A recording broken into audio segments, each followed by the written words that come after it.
Assalamualaikum warahmatullahi wabarakatuh. Innal hamdalillah nahmadu wa nasta'inu wa nastaghfiruh wa na'udzu billahi min sururi anfusina wa min sayyiati a'malina may yahdihillahu fala mudhillalah wa may yudlilhu fala hadiyalah. Amma ba'du.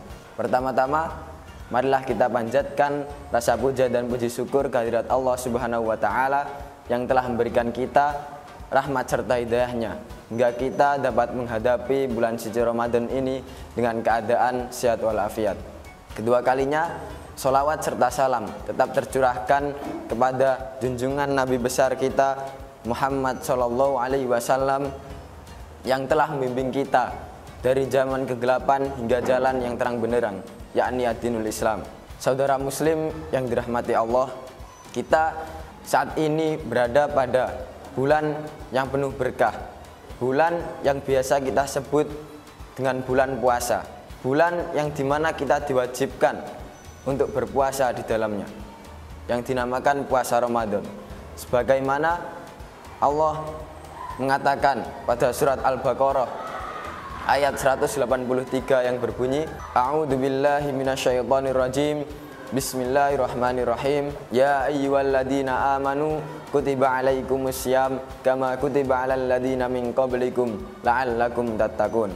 Bulan Ramadan adalah bulan yang penuh berkah, bulan yang dimana kebaikan dilipat gandakan, bulan yang dimana kita tidak boleh menyia-nyiakannya. Ibaratkan bulan Ramadan itu adalah sebuah ladang, dimana ladang ini adalah ladang yang gratis, diberikan percuma oleh Allah kepada kita semua sebagai umat muslim agar kita menanaminya dengan hal-hal yang baik. Juga kita bisa ibaratkan bulan Ramadan ini seperti sebuah kolam, di mana kolam itu adalah kolam yang suci, kolam yang apabila kita mandi di dalamnya, kita berendam di dalamnya dan membersihkan diri kita dalam kolam tersebut, maka kita akan suci kembali layaknya seperti lahir. Maka dari itu sebaiknya kita lakukanlah hal-hal baik, hal-hal yang bermanfaat di bulan Ramadan. Tidak sebaliknya melakukan hal-hal yang dibenci oleh Allah, hal-hal maksiat dan yang lain-lain. Maka di sini saya akan membahas 3 senjata setan yang sering menempel di tubuh manusia. Saya menyingkatnya dengan 3M. Pertama, malas. Kedua, medit. Dan ketiga, melas. Saudara muslim yang dirahmati Allah, malas adalah sifat yang sering kali mengganggu kita dalam melakukan hal kebaikan, di mana kita akan berbuat sesuatu, akan melakukan suatu hal baik. Biasanya kita akan dihinggapi dengan sifat yang namanya malas. Ketika malas telah datang, susah bagi seorang manusia untuk melawannya. Bahkan Rasulullah mencontohkan kepada kita sebuah doa yang disebutkan dalam hadisnya yang berbunyi, An Anas bin Malik radhiyallahu anhu qala Rasulullah sallallahu alaihi wasallam, Allahumma inni a'udzubika minal ajzi wal kasali wal harami wal jubni wal bukhli wa a'udzubika min fitnatil mahya wal mamati. Rawahu Muslim. Yang artinya dari Anas bin Malik radhiyallahu anhu berkata bahwasanya Rasulullah sallallahu alaihi wasallam bersabda, Ya Allah, aku berlindung kepadamu dari sifat-sifat yang lemah, kemalasan, dan juga sifat-sifat loyo, dan juga kikir atau bakhil. Dan aku berlindung kepadamu dari adab kubur dan fitnah hidup dan mati. Hadis riwayat Muslim. Dari hadis ini kita bisa menyimpulkan bahwasanya Rasulullah saja meminta kepada Allah agar dijauhkan dari sifat yang namanya malas. Karena apa? Karena malas dapat menghambat kita semua sebagai umat muslim untuk melakukan kebaikan, untuk melakukan ibadah-ibadah yang disukai oleh Allah. Misalnya puasa, taraweh, baca Quran, tahajud, iktikaf dan lain-lain. Dengan malas, semua ibadah itu akan terhambat. Maka dari itu seharusnya kita sebagai umat muslim menjauhkan diri dari sifat yang namanya malas dengan cara selalu ingat kepada Allah, meminta kepada Allah untuk kita diberikan keistiqomahan, untuk kita diberikan kekuatan dalam memerangi sifat yang namanya malas. Saudara muslim yang dirahmati Allah, yang kedua yakni medit. Medit adalah istilah bahasa Jawa yang bermakna kikir atau berarti pelit atau bakhil. Pelit itu adalah sifat yang sangat berbahaya bagi kita sebagai seorang muslim, apalagi di bulan suci Ramadan, di mana pada bulan suci Ramadan diwajibkan juga bagi kita seorang muslim untuk menunaikan ibadah yang namanya zakat. Apabila pelit mampir ke tubuh kita, niscaya zakat kita tidak akan tertunaikan. Ibadah kita terhadap Allah akan berkurang. Padahal itu adalah ibadah wajib apabila kita memiliki suatu kelebihan. Dan kikir dilarang oleh Allah seperti yang dikatakan pada surah Al-Isra ayat 29 yang berbunyi, A'udzubillahi minasyaitonirrajim, Bismillahirrahmanirrahim.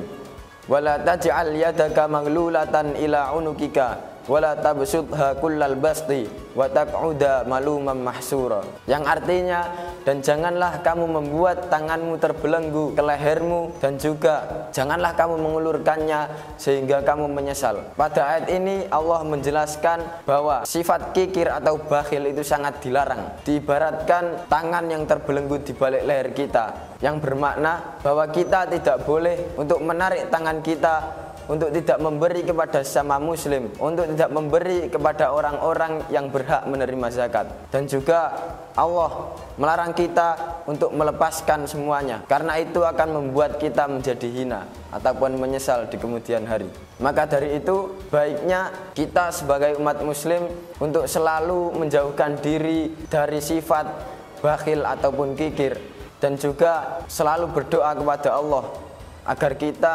dapat dihindarkan dari sifat-sifat kikir, dari sifat bakhil, agar kita selalu dirahmati oleh Allah dan diberi kenikmatan dunia dan akhirat. Saudara muslim yang dirahmati Allah, yang ketiga yakni melas. Apa sih melas itu?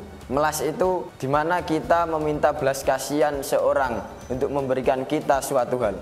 Melas mungkin boleh kita lakukan apabila kita memelas terhadap Allah untuk meminta pengampunannya. Kita memelas kepada Allah agar kita diampuni dosa-dosa kita. Namun melas tidak boleh kita lakukan apabila kita memelas untuk meminta-minta apa yang bukan hak kita, apa yang bukan ranah dari diri kita. Misalnya kita sudah diberi takjil, sebuah kurma dan 1 gelas air minum, namun kita masih merasa kurang terus, masih minta es lah, minta kue ataupun apa. Padahal Rasulullah sudah memerintahkan kita untuk selalu berperilaku sederhana dan tidak meminta-minta.